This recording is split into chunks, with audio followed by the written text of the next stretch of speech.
Nesse vídeo eu vou falar um pouco sobre endereçamento IPv4, que considero um assunto interessante de todo entusiasta de informática saber, para ficar brincando aí quando estiver brincando com equipamento de rede, configurações e tal, e também é interessante saber esse tipo de coisa, porque a gente nunca sabe quando vai precisar fazer algum tipo de configuração mais diferente assim, para a gente mesmo, ou para quem já trabalha com isso, em clientes, e sem dizer que também esse assunto costuma cair em provas de admissão de emprego, de universidade, faculdade e tal aí, referente ao curso de telecomunicações, e TI, coisas do gênero aí.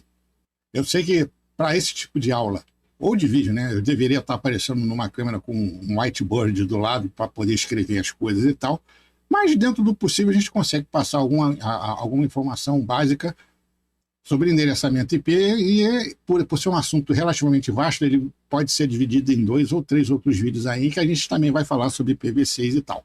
Então vamos começar com o basicão mesmo.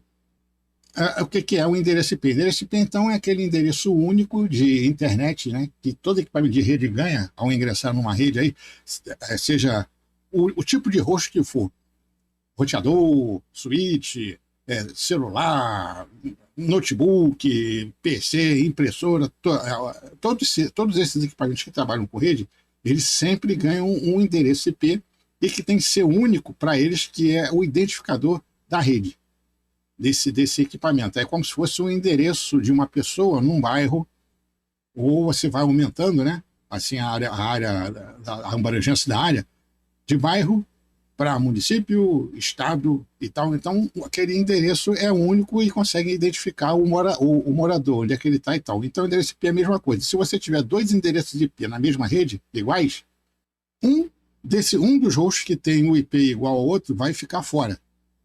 E essa designação de IP é dado por servidores DHCP, e você tem ou da rede local ou da rede aberta.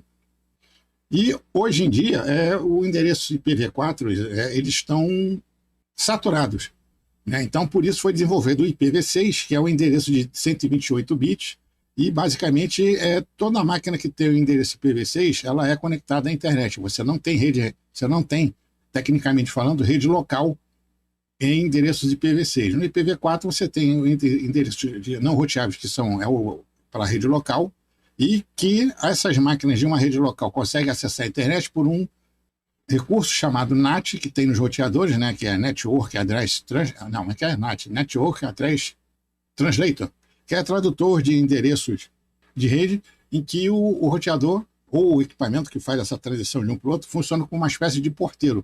Então, você tem as máquinas da rede local com o IP de rede local se comunicando com um único IP externo, e essa comunicação é feita através do NAT e tal. Então, vamos lá. Basicamente, o endereço IP, então, ele é o endereço que tem, como a gente vai ver aqui, ele é o endereço que ele tem, é um endereço de 32 bits. Esse endereço de 32 bits é dividido em 4 octetos, cada um com 8 bits cada. Então, 32 bits.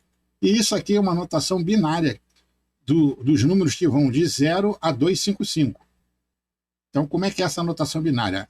Basicamente, a notação binária para você fazer a tradução de um binário para um decimal, deixa eu ver aqui, você tem que fazer a divisão desse número continuamente por 2. Então, está aqui. Vamos transformar o 86 em binário. Você pega o 86, divide por 2, vai dividindo por 2, até que reste 0 ou 1. Então, 86 em binário seria 10, 10, 110. E como a gente vai transformar... Vamos ver o outro aqui. E você tem também, por exemplo, 25. Mesma coisa, 25 dividido por 2, por 2, por 2, por 2, até restar 1 ou 0. Então, o número 25 em binário é 11001. Então, vamos lá, 11001. Agora eu vou transformar isso aqui para número decimal, 11001. São 5, né? Então, vou contar a partir daqui. 1, 2, 3, 4, 5. Então, 11, 0, 0, 1. Isso aqui é uma tabela de conversão, né? 2 elevado a 7, a 6, a 5, a 4, 3, 2, 1. Então, 2 elevado a 0 a 1, 2, 4, 6, 2, até 128. A gente vai usar isso aqui quando for trabalhar com subredes. Então, o que você faz aqui para saber o número equivalente a esse decimal aqui? Você vai somar os números que estão com, por assim dizer, o bit aceso, ou 1. O 0 você deixa para lá. Então, você tem o 16, o 8 e o 1. Então, 16 com 8, 8, 10, 22, 24 com 1, 25. Então, 11001 é o 25. E o 86, cadê? E o 80 tá lá, 25. O 86 é 10, 10, 110. Então, vamos vir aqui. Deixa eu ver, 10, 10, 110 são 11. Então, são 7, 10, 10, 110. 10, 10, 110. Então, 64 com 16, 80, 84, 86. Então, o nosso número 10, 10, 110 seria, então, em binário, o número 86. E isso a gente tem que saber por causa desse negócio aqui, que a gente já vai ver já. Então, quando foi feito lá o IPv4 e tal, ele foi dividido em 3 classes para fazer para facilitar o uso de determinadas classes na hora de for fazer a definição dos IPs, dos hosts, dos servidores e tal. Isso aqui é uma nomenclatura antiga. Hoje em dia, o IPv4 está com uma nomenclatura chamada classless, que é sem classe. Antes você tinha que usar uma máscara de subrede classe A para um endereço de rede classe A, uma máscara de subrede classe B para um endereço de rede classe B e uma máscara de subrede classe C para um endereço de rede classe C. Hoje, por causa dessa flexibilidade de IPv4, você pode usar um endereço, uma máscara de subrede classe C num endereço de rede classe B, ou uma máscara de subrede classe B no endereço classe C e assim por diante, para você ter mais opções aí na hora que for fazer subredes e tal. Então, o classe A ele se divide nos números IPs que começam de 1 e vai até 126. Então, a gente vem aqui, por exemplo, esse aqui é um endereço de rede classe B, que ele começa com 200 e ele está dentro do range que eu vou mostrar já já. Então, o endereço de classe A ele começa do 1 e vai até o 126. O resto é tudo host. O endereço de classe B ele vai de 128 a 191. Então, se você vê um endereço assim, 189, 252, 233, 255, 253, ele é um endereço classe B. E o endereço classe C, ele vai de 192 até 223. As outras classes de IP a gente não vai fazer aqui, porque a classe D, por assim dizer, é multicache, e a classe E também, por assim dizer, é para coisas experimentais aí. Tá? Então, a gente vai ficar só nos classes A, B e C. E dentro desse endereço de classe, você tem a máscara de subrede, que é a 255.0.0.0, ou /8, porque 255, nessa nomenclatura aqui é tudo 1. Então, se você vier aqui botar tudo 1, somando toda essa turma aí, dá 255. E o resto é tudo 0, que é representado por isso aqui decimalmente, né? Binariamente, é isso aí, binariamente seria isso aqui. Então, a designação para o endereço classe A, no modo antigo, seria, ele vai de 1 a 126, com a máscara de subrede 255.0.0.0, ou em notação CIDR, /8, por causa desses 8 bits ligados aqui, que são usados na porção de rede da máscara de subrede.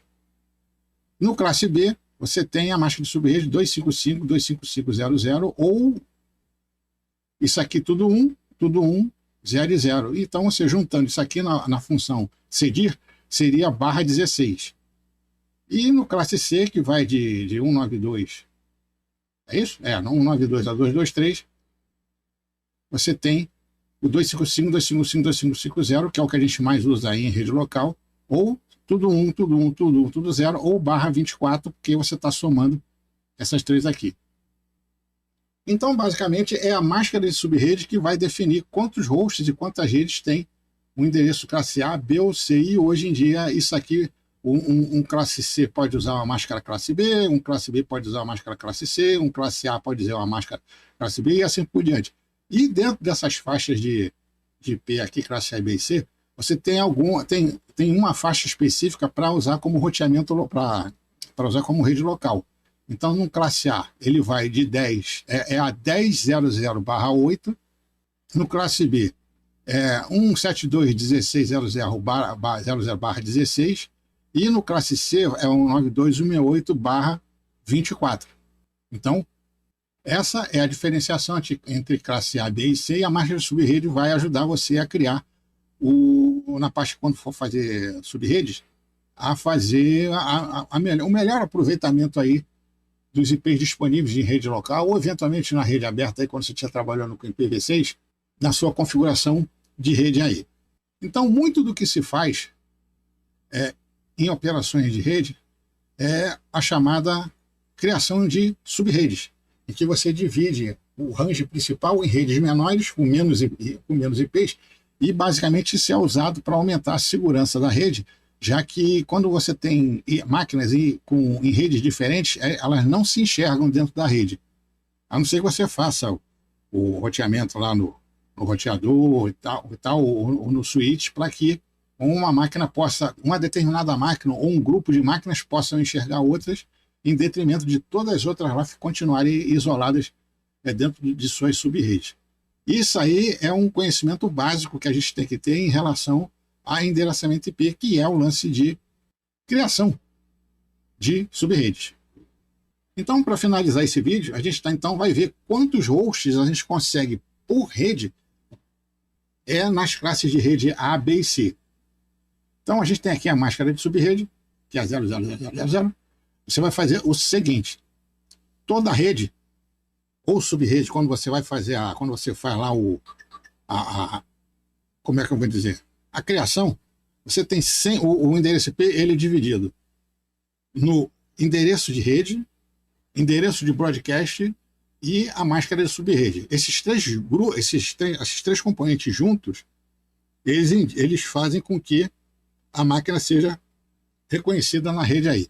Só que então você precisa, como IPs utilizáveis, você tem que tirar fora o primeiro IP e o último IP da rede, porque o primeiro IP ele identifica a rede em que determinado IP está inserido, e o último IP é o endereço de broadcast, que não é usado então para hosts, para poder ser usados nos hosts.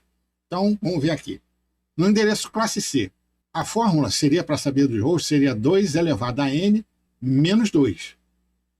Então, para endereço de host, para brincar de host com endereço classe C, você tem 8 bits aqui para trabalhar. Então, vai ser 2 elevado a 8 menos 2, porque o primeiro é o endereço de rede e o último endereço da rede, né? E o último endereço é o de broadcast. Então, 2 elevado a 8 dá 256 menos 2, 254. Então, um endereço classe C, ele possui 254 hosts por rede.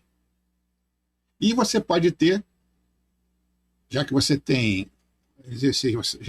24 bits para a rede, você tem 2 elevado a n, 2 elevado a 21, já que 3 são fixos, né? No classe C, são 3 bits, os 3 primeiros bits do classe C eles são fixos. Você tem 2.097.152 redes disponíveis numa rede classe C /24. E cada uma dessas redes possui 254 hosts. A mesma coisa é endereço classe B. No endereço classe B, você tem 16 bits para trabalhar com hosts. Então você tem 2 elevado a 16 menos 2, que é o endereço de rede e o outro endereço de broadcast. Então, 2 elevado a n menos 2. Então, 2 elevado a 16 dá 65.536 menos 2, 65.534. É isso? 64. Isso cada rede. E você tem, então, já que são 14 bits, já que 2 bits, no classe A 1 bit é fixo, no classe B 2 bits, os 2 primeiros bits é fixo, e no classe C os 3 primeiros bits são fixos. Então você tem aqui no classe B, você tem 16, né? 8 mais 4, já que 2 é fixo, você tem 14 bits para as redes. Então 2 elevado a 14 dá 16.384 redes /16 que você pode ter nessa configuração. E o classe A é a mesma coisa. 1 bit é fixo, então você tem 7 bits. 2 elevado a n, 2 elevado a 7, são 128 redes, mas como o 0 é para redes que não estão conectadas na rede, e o 127 faz menção à própria máquina, então vai de 1 a 126. E aqui você tem, então, 24 bits, que é isso tudo aqui, né? Você tem 24 bits para trabalhar com hosts. Então, 2 elevado a 24, menos 2, 16.774.214 hosts por rede. Então, isso aqui também tem que ficar bem entendido para a gente dar sequência, então, no vídeo aí que a gente vai falar sobre criação de subredes. Então, esse é o fim da primeira parte do vídeo. Já sabe aquela história toda de gostar ou não gostar do vídeo, você não peida, não fuma, não fode, sai de cima, tô cagando. E a gente volta daqui a pouco com o próximo vídeo aí, que vai ser a parte interessante desses vídeos de IPv4, que vai ser a criação de máscaras de subrede. Então, até lá.